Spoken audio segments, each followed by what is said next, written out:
Her Health Collective hosts 4 expert roundtables each year, diving into the topics that matter most to moms. These discussions are among our most popular episodes, bringing together professionals from diverse backgrounds to share unique insights and collaborate across disciplines. Our roundtables are designed to foster a more holistic model of care, expanding expert networks while emphasizing the power of collaboration. Today, we are exploring how moms lead at home, in their careers, in their communities. Our panel of her experts will share their perspectives on leadership, self care, advocacy, and the evolving role of moms. We are excited to welcome our experts today. Each will take a brief moment to introduce themselves before we jump into the conversation. I'm just going to go in the order that I see you. So, Holly, would you go ahead and introduce yourself, please? Sure. My name's Holly Moore. I own a practice that's the mom and me. I am a therapist and school psychologist. Thank you, Holly. Irene? I'm Irene Gooch with Loving Lesson Sleep Solutions, where I work as a sleep coach and postpartum doula, and I'm known for helping parents get more sleep with the right strategies using a holistic approach. Thanks for having me. Thanks for being here. Kelly? Hi, my name is Kelly Smedley. I am a psychiatric clinical nurse specialist, and I'm the owner and founder of Waypoint Counseling and Maternal Wellness. We are a practice that focuses on maternal mental health, providing therapy and medication management. Thank you so much, Kelly. Amanda? Hi, my name is Amanda, and I own Haneni Birth and Beyond, and I'm a full spectrum doula. So I am for births, postpartum, and bereavement. Thank you. And Chasta? Hi, my name is Chasta Hamilton. I'm the founder and CEO of Stage Door Dance Productions, as well as the founder and president of Girls Geared for Greatness. And I am working to make a difference in the youth activity space. Well, in this last segment, we were talking about moms as leaders in the home, but a lot of what I was hearing was also how we can model leadership for our children. And that's the direction we're going to take as we're moving on to these next questions. And Kelly, I'm going to direct this to you. Risk taking. Sometimes it can be a challenge, it can be hard, but how can taking risks help moms step into their leadership roles while also modeling assertiveness and confidence for their children? I think, kind of going back to the values, identifying what your values are and what that might look like especially when you have young children and how we want to incorporate that. And sometimes that does mean taking a risk. That may mean as a parent, your kid is showing interest in learning an instrument or joining band and you're not musical at all. So it could be like, I'm not comfortable. I don't know the first thing about a trumpet. So I don't even know where to start in finding a lesson for that. And so even just doing that is taking what's quote unquote a healthy risk for you and your child that could turn out to be a wonderful thing, or it could flop. We don't know. That's the thing with risk is it is actually a risk. You don't know if it's going to succeed or fail. And I think modeling to our kids that a lot of our decisions in life are risks, right? The decision if you get married, that's a risk. Like we think we love this person, we think we want to be with them the rest of our life, but we never really actually know. And so that's a risk. It's a risk going to school. It's a risk getting in a car every day. So kind of just normalizing that actually many of our decisions on a daily basis are risky, but it's trying to help kids and ourselves, especially if you're a parent that is more on the shy side or the introverted side, which is fine. You don't need to be extroverted, but there are situations with your child where you may have to use assertive skills, like talking to a teacher or talking to another parent about an uncomfortable situation, whatever that is. So you're having to kind of demonstrate getting out of your own comfort zone. And so modeling to our kids that sometimes we actually have to lean into that discomfort and anxiety and navigate through it and kind of embrace it to get to something better. You're not going to learn how to ride that bike by not getting uncomfortable and taking that risk of like, this feels really weird, taking those training wheels off and trying to pedal this myself. And I'm probably going to fall and I'm probably not going to do great the first few times, but by taking that risk, you are actually setting yourself on that path to learning and growth and success. And by not taking the risk, you're certainly not going to get where you want to go. And so it's talking our kids through those just day-to-day things, even just, meeting someone on the playground or trying something new and encouraging them, but also modeling that ourselves. So what was interesting as you were bringing that up, it was reminding me of doing kindergarten homework with my son, Connor. And it was like a coloring sheet. And I was like, honey, just let it go. Like, it's okay. Like, you don't have to finish it. And in that moment, it was like, oh, you're only doing what you have seen me do the whole time. And so you were talking about taking those risks. I had to start practicing. How do I show up and fail in front of my kids? And knowing how to fail and what that looks like. And then I was like, well, I usually hide it and I don't show it. It's like having to process that in a different way. And so, I just remember that kindergarten homework is just this aha moment of like, I've practiced not showing you how to fail well, and like being intentional about that process thereafter. And so it is that risk taking and putting ourselves in vulnerable situations, which I think then in the long run will serve our kids with the skills and tools. And I think sometimes we're having these conversations because maybe we didn't have it modeled for us. So now we have this opportunity to be able to model it for our children. So hopefully they will be able to practice and learn to be uncomfortable and maybe do some hard things. Irene, that's a great segue into this next question that I want to ask, to see if perhaps you have some additional suggestions or ideas that you want to contribute, or if any of the other experts do.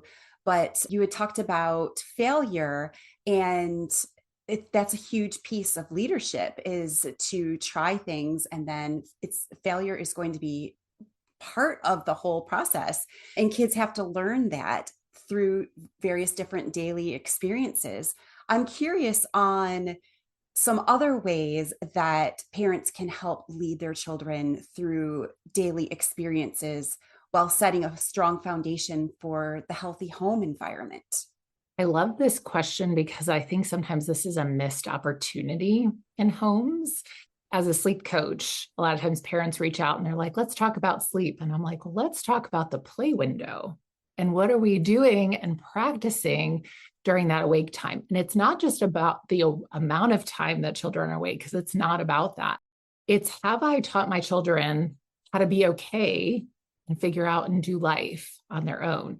And one of the ways I encourage parents to think about that is creating yes spaces. And this is a little bit of a Montessori idea. Magda Gerber talks about like having a yes space. And it is a safe space where a child could potentially be there for 4 hours, but they would not be happy, but they would be safe. And so for infants, that might look like a crib. Maybe for toddlers, it looks like a gated play area, or sometimes parents will have a room in the home. And so the idea is that we help our children actually become comfortable and build resilience and like learning how to initiate their own play. And play in, when they have fed well and slept well, then they can go ahead and do the things that they need to do as they're doing their work. And I think that this is also a great way for parents to delegate, not feel that pressure of like, I have to entertain you the whole time, that we can engage with our children like through those transitions and help them become comfortable in those kinds of spaces. And I think that yes space oftentimes allows children to explore the different things that come up for them, because they have to problem solve and figure out, well, what do I want to play with, instead of us initiating that play all of the time for them. And so I do talk to families a lot about that, because sometimes like it's okay for children to be awake in their crib and just have some alone time, because sometimes we'll look at the monitor and be like, their eyes are open, and rush right in. And so it's just, again, sometimes pausing and recognizing, hey, these are ways we can create healthy habits. You're okay. You can figure out how to entertain and use your time, and I can take care of myself through this process as well. And that, I think, also goes back to like when we started, like it helps us be able to respond rather than react. So creating rhythms and flows of the day where our children have these opportunities to practice in a yes space. Because again, sometimes we miss that opportunity and we expect children to sleep on their own, but they've never had any time on their own. And so the yes space actually provides all of that. Does this extend into teenage years as well? Can we create a yes space in that regard? Well, I think that sometimes teenagers, like I know right now I have an 18 and a 16-year-old, and they love to just go to their room. And I have to like respect that they just want to be there and they pull off and they do whatever they need to do. And like, I have to also recognize my boundary now in this season where I'm like, they don't always want me to be in there. And like, I can't ask too many questions. I have to just let them be. So I think it evolves and it looks different throughout the different seasons of parenting. But I think more than anything, it's like getting comfortable in like allowing our kids to kind of unfold and develop the way they need to. And then us being okay with that process. Sure. What I've noticed is as they become older in the teenage space, their yes space is their room. But then what they struggle with is being without stimulus. So immediately if they're in their room, then it's like grabbing their phone or grabbing the iPad or gaming or something. And it's just constantly get off the electronics. So I'm hoping that others feel that way too. That's what I was going to say. I think with teenagers, especially, and this is probably a whole other podcast, right, about social media and screens, but kids, they're so used to that, not being able to sit with themselves in silence and boredom. And because the screen is right there and they have dopamine hit after dopamine hit right away. And so helping your kids, especially, the younger they are, and as screens are introduced to them, parents often feel bad regulating that, but it's really important to do that. So your kid learns to struggle and learns that like, not everything is fun and games and TikTok videos all the time. Sometimes we have to sit within ourselves and our uncomfortable feelings and not distract. And so I think that's the challenge with tweens and teens is getting them off the screens, getting them comfortable with themselves.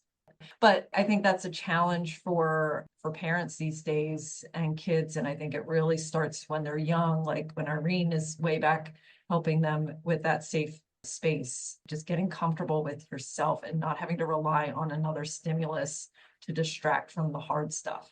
I just wanted to jump in on what Irene was saying earlier. And I think everything that she was saying just goes to teaching your children. Also, being a good leader in the home and outside of the home is teaching your kids when things don't happen, like something gets canceled or we're not able to go somewhere because somebody gets sick, and what reactions that we have as parents is going to be the reaction that they're going to have when things don't go right or they have to shift, from doing one activity to another. And so I think just modeling that in the home and regulating how we behave and how we act when something doesn't happen or go our way can be a big influence on them as they grow and then going into those teenage years. And I will say I was the mean mom.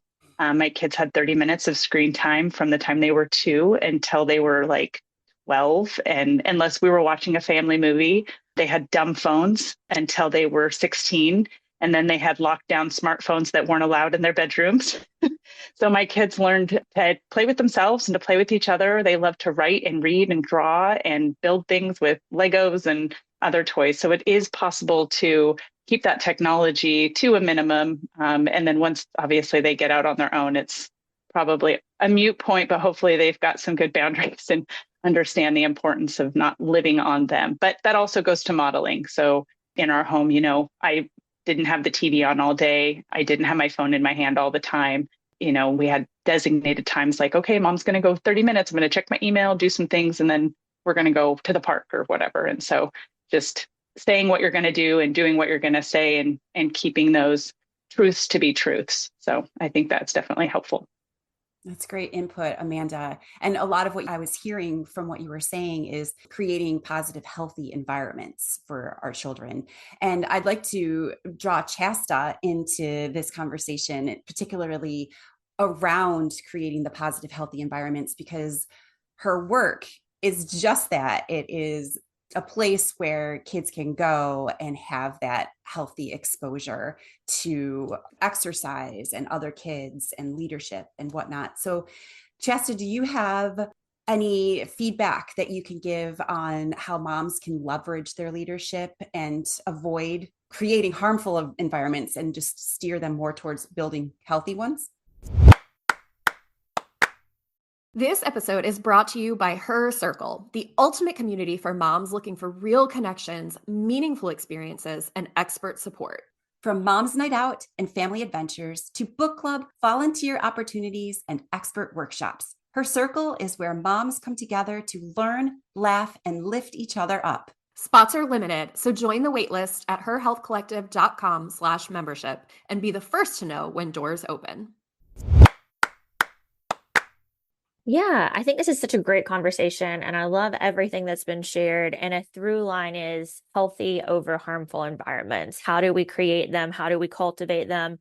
How do we teach them? And so often, it's already been said, but we long for safety and care without always recognizing, like, sometimes the hard and difficult things are these incredible teachable moments that, when they're debriefed in really thoughtful and meaningful and intentional ways, can set the child up for greater success long term, right? Like, maybe there's some conflict resolution between two children, and that's a natural part of life. And instead of just trying to avoid conflict altogether, like, let's take that as a teachable moment for humanity that's going to benefit both children in the long run. So from my experience in running extracurricular activities for 16 years, it's this microcosm ecosystem, right? Of how can we let children create and build ecosystems in a very intentional way that's working on their individual growth as a person, a unique, authentic person on their own specific journey. So often we want to force the journey and the check boxes upon them. And we're seeing this more and more with toxic achievement culture, society expectations, digital media, the internet. Like, we're constantly being told this is what it should look like, this is what it should be. And someone had mentioned, like, being above the social media imagery. And I think that is so important, because when we look at the individual child, we're helping them become a leader, an innovator, and pushing that progress forward. And I think we have to say the same thing about ourselves as moms, right? Like, it's so easy to also slip into that of, well, this is what society is expecting me to do. This is what I should be doing for this child at this age. Even just, I've been hearing so much about kindergarten admissions in the last week or two, and there's so much expectation that is just poured upon us every single day that it can be easy to just soak that up instead of soaking up our inherent confident internal voice. And I think if, as moms, that we're able to prioritize what we know in terms of our values and beliefs, as has been discussed, and we teach that to our children, then whatever environment they're in, hopefully majority healthy, but of course there may be a harmful exposure along the way that we want them to be able to navigate and work through, then that's incredibly important as well. Thank you so much for that, Shasta. And I love that we've kind of discussed this sort of microcosm of leadership within the home, leadership within ourselves, leadership as a parent. And now we're kind of veering into this more macro element of leadership. And I'd love to turn this to Amanda and kind of look at this evolving role of moms in leadership. Amanda, how have the roles of moms in leadership evolved over time, both inside and outside the home? I feel like the leadership has evolved in the sense that, if you take it back 60, 70 years, a lot of the leadership was in the homes. You didn't see a lot of moms outside of the homes. And then there was a shift in the 70s and 80s, and moms were breaking out of the mold of just being stay-at-home moms and getting into the workforce. But it still didn't take away that leadership role inside the home, and or even split it into a 50-50 of dads and moms. And so we just, as women, ended up taking on more. We kind of talked about that at the beginning of the conversation about how we just take the CEO hat for the home. So I think a lot of society will say that, we can do it all. We can work outside the home. We can work inside the home. We can be the CEO everywhere we go. And we can, to an extent. We just have to be careful that we aren't burning ourselves out in showing our families, ourselves, our children, this go, go, go, go, go mentality where we're just burnt out. We're burnt out of being a mom. We're burnt out from work. We're burnt out from being a wife or a partner. And we have nothing left at the end of the day, the end of the week, the end of the year. And so I think it's really important as we do things that we enjoy, things that fill us, whether you're just fully at home, which you have 18 different roles as a mom, or if you're in the home and you're working outside the home. Again, we talked about this earlier, those boundaries and those things that we need to say yes to and those things that we need to learn to say no to. And I think self-care is such a huge thing that a lot of moms do not take the time or can even stop to understand, what does self-care mean and how do we take care of ourselves? How do we fill up our bucket so that we can pour into everybody else's bucket? And that's going to look different for everybody. And that could be something that we're doing daily, weekly, monthly. For me, it's every 4 to 6 weeks. I'm out getting a massage, doing things like that to get some time away for myself, feeling better so that I can be a better leader inside and outside of the home. I think being a mom is it's a wild experience, y'all. There is nothing quite like being a mom. It is just so all consuming. And somewhere along the way, maybe it's always been that way. I don't know, but there's this idea that being a mom, it's often seen as not enough. Like that's all, you're just a mom. You're just a mom. So, Amanda, how can we shift that narrative? I think that narrative is definitely something that does need to be shifted. And I think that needs to be shifted in us first as moms. And we need to remember that being a mom is, I mean, you're wearing a chef's hat, you're wearing a laundry, you're a cleaner, you're the nurse, you're the caretaker, all the different things, you're the medic, you're the school teacher. I think they added it all up. And if a mom was going to get paid for 24/7, it's like $240,000 a year that we save our families in outgoing money because of all the benefits we bring to the home. So we just have to learn to see our value. And I think in doing that, we can help each other learn to see another mom's value. And that's one of the things that I talk about a lot in birth and postpartum as a doula is, where your value is, self-care, taking time to take a break when you need to and know that we're not meant to do it all. And we need to ask for help when things get hard before we hit that brick wall. And so it's going to start with community, like this community, you guys doing these podcasts, reaching out to all of these moms, letting them know that a stay-at-home mom, that's the most valuable job anybody could ever has. We're literally raising the future of our nation, of the world. And if we don't see the value in that, we're definitely missing something. I wanted to just share something Amanda brought up about self-care. Sometimes that can be very overwhelming for moms to think about, like, okay, I'm going to plan and schedule this in that time. One of the things, especially in like that early postpartum period, and even like when you have toddlers and preschoolers, is like, what can I do to take care of myself that fills my cup daily? And something that sometimes I will share with moms is like, can we go out just for a grounding walk with our little ones? And just stepping outside 2 to 3 minutes, walk around the house with your bare feet touching the ground, maybe share some gratitude. Because I think that sometimes in this self-care idea that we talk about for moms, that can also become more stressful. It's like, oh gosh, now I have to do one more thing. But I think it's also recognizing, like, can I start modeling what it looks like to say, I have needs too, and communicating that to our children in those moments. Because I think self-care can be like this really hard space for moms to navigate and then feel like, oh my gosh, I don't have money for self-care, or I don't have time for self-care. And it can be just simple acts that we can do.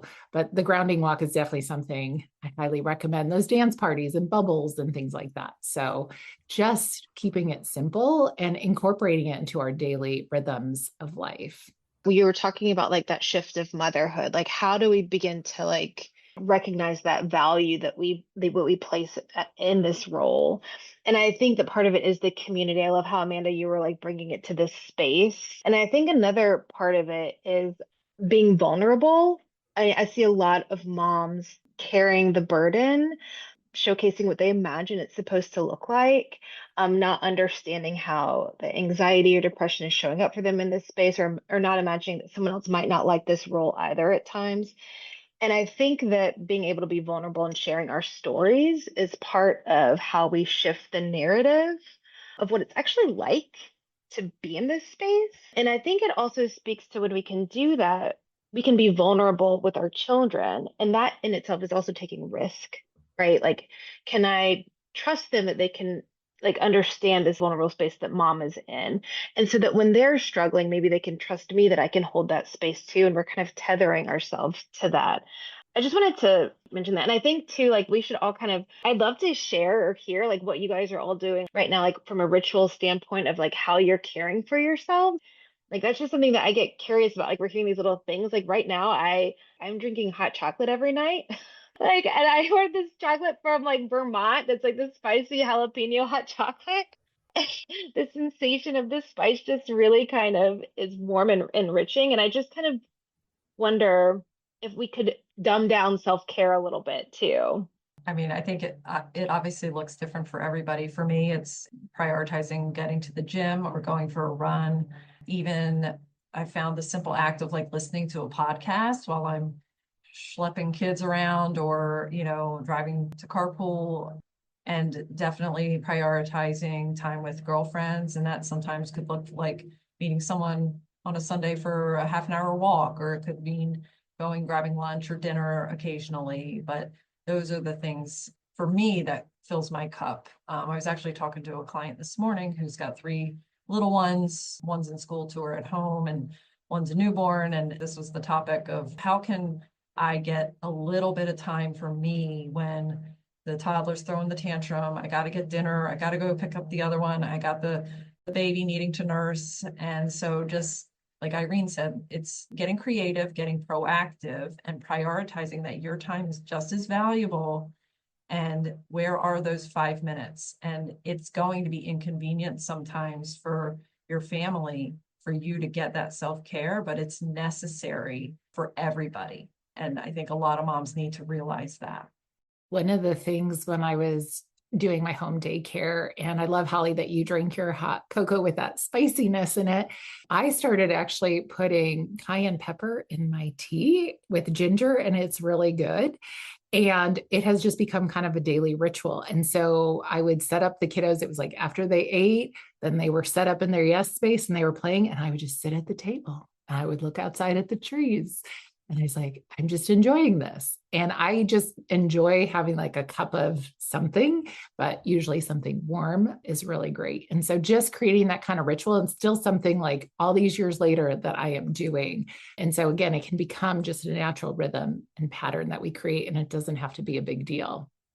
But spicy is good.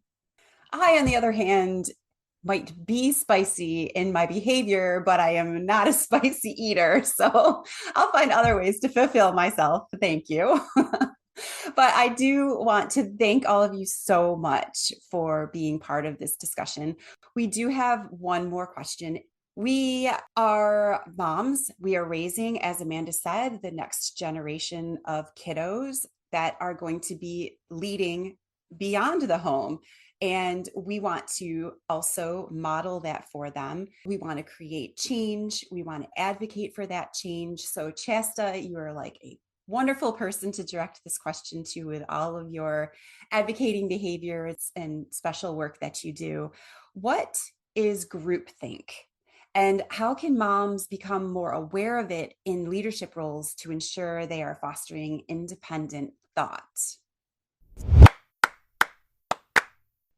A huge shout out to our Patreon subscribers.